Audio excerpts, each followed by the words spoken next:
Hello दोस्तों, physics world के इस यूट्यूब चैनल पर आप सभी का स्वागत है। हाल ही में आप एक न्यूज़ सुन रहे होंगे कि चाइनीज़ एक सैटेलाइट जो आउट ऑफ कंट्रोल हो गया है, वो पूरी दुनिया के लिए एक हर्डल बन सकता है, एक समस्या का कारण बन सकता है। इसको बहुत सारे न्यूज़ चैनलों ने कवर किया है। जैसे आप हम देखेंगे कि द हिंदू की न्यूज़ है, the China satellite is falling on debris and it's space rocket एमिड rising the concern. इसको बहुत सारे न्यूज़ चैनल, भारत की न्यूज़ चैनल, इवन की डेली मेल्स और चाइना डेलीज, इन सब ने कवर करने की कोशिश की। और जैसे कि आप देखेंगे कि इंडिया टुडे के बारे में, इंडिया टुडे की न्यूज़ है, out of the control Chinese rocket is a falling back on the earth this weekend, which countries is a danger. सबसे ज़्यादा ये जान लेना जरूरी है कि क्या भारत को इससे खतरा है, तो इसको हम आगे बताएंगे। बिजनेस स्टैंडर्ड की न्यूज़ है कि telescope spot a Chinese long 5G rocket that is a currently is unstable orbit on the earth. पूरी घटना को समझने की कोशिश करते हैं और उसको समझते हैं इस स्लाइड से। 30 मीटर हाई कोर लॉन्ग मार्च 5B रॉकेट लॉन्च किया गया था चाइना के हिनियॉन प्रोविंस से।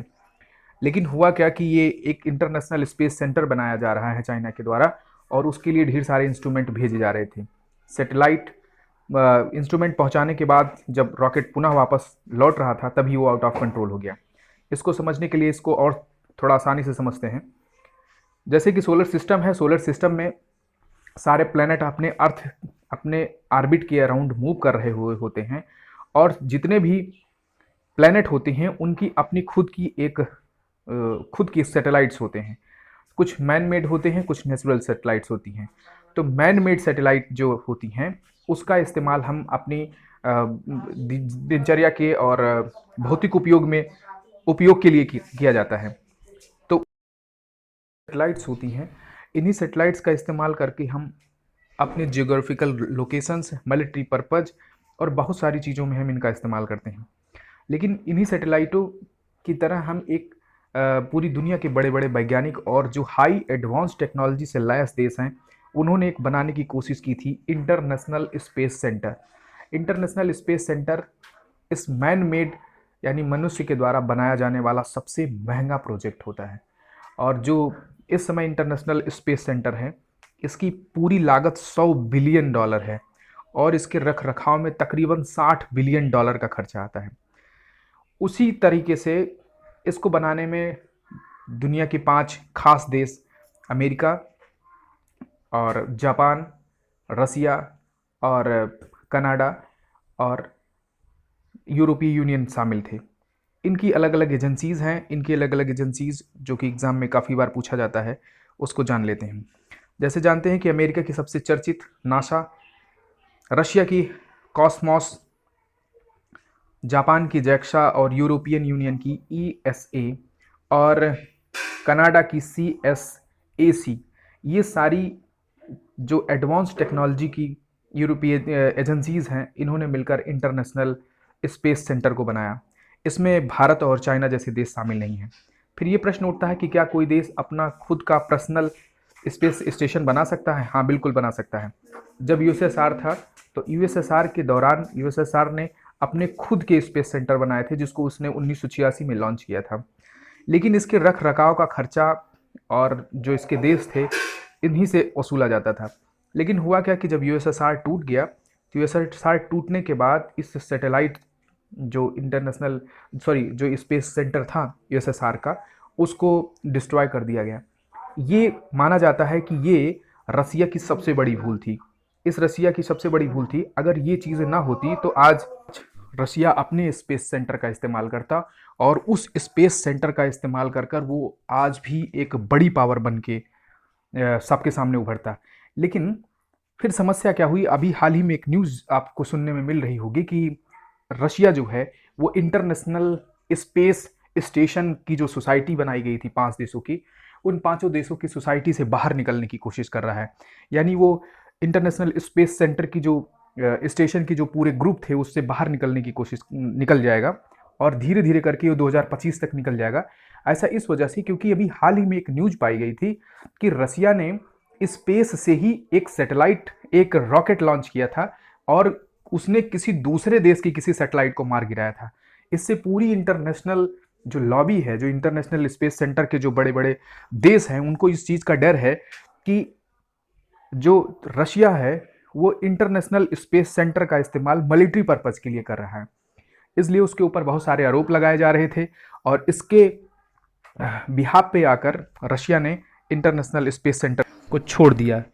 आप ये जो चित्र देख रहे हैं, ये चित्र रशिया का जो यूएसएसआर के द्वारा बनाया गया पहला स्पेस सेंटर था, उसकी चित्र है। इसको मीर कहा जाता था। ये उसकी तब की तस्वीर है। आइए अब आगे की न्यूज़ समझते हैं। आखिरकार हुआ क्या?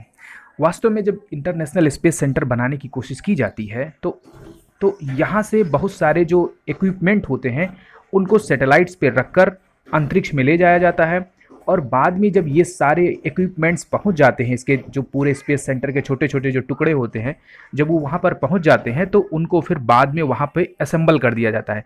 जैसा कि आप चित्र में देख रहे होंगे कि धरती से ये छोटे छोटे टुकड़े गए और फिर वहाँ पे रॉकेट के माध्यम से भेजे गए और बाद में वहाँ पे असेंबल कर कर एक स्पेस स्टेशन बना दिया गया। चाइना भी इन्हीं कामों में लगा हुआ था। चाइना अपना खुद का स्पेस स्टेशन बनाने की कोशिश कर रहा था। यहाँ से ढेर सारे इक्विपमेंट वहाँ भेजे गए। तो ये काम काफ़ी दिनों से चल रहा है, ऐसी कोई बहुत नई बात नहीं है। लेकिन समस्या क्या आई? समस्या ये आई कि जब अभी हाल ही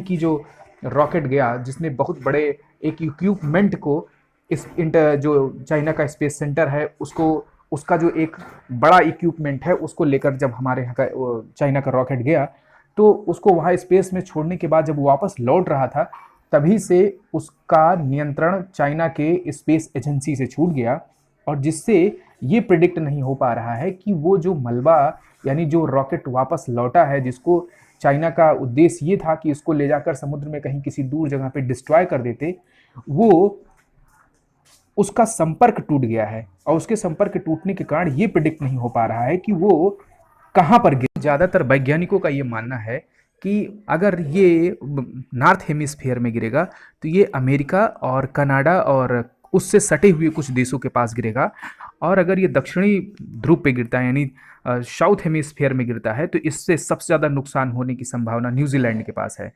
और हम आपको ये बताते चलें कि जो सबसे इम्पॉर्टेंट बात यह है जिसको आप सुनने की कोशिश कर रहे थे, भारत के लिए कहाँ तक खतरा है, तो आपको हम पूरी तरह से फिर से बताते चलें कि भारत इससे पूरी तरह से सुरक्षित है। ऐसा क्यों? क्योंकि ज़्यादातर जो पॉसिबिलिटी है इस जो डिब्री है इसके गिरने की, वो है नॉर्थ हेमिस्फीयर में अमेरिका और उससे सटे हुए कुछ देश और दक्षिण में ये न्यूजीलैंड के पास। तो भारत पे इसके गिरने की संभावना ना के बराबर। इसलिए अफवाहों पर ध्यान न दें और आप पूरी घटना को समझ चुके होंगे कि वास्तव में इंटरनेशनल स्पेस सेंटर क्या था, चाइना आखिर कर क्या रहा था और जो डिब्री वापस लौट रही थी वो किस देश के लिए खतरा बन सकती है। और हो सकता है कि वैज्ञानिकों का संपर्क इससे पुनः जुड़ जाए, तो तब तक के लिए हमें डरने की ज़रूरत नहीं है। और आपने हमारे इस यूट्यूब चैनल को देखा, आप इसके लिए बहुत बहुत धन्यवाद। आप सुरक्षित रहिए, अपने घर पर रहिए, अफवाहों पर ध्यान न दीजिए। हाँ, लेकिन अगर आपने चैनल सब्सक्राइब नहीं किया है तो चैनल सब्सक्राइब कर लीजिए ताकि आपको जो भी वीडियो मिले वो आपको पहले मिले।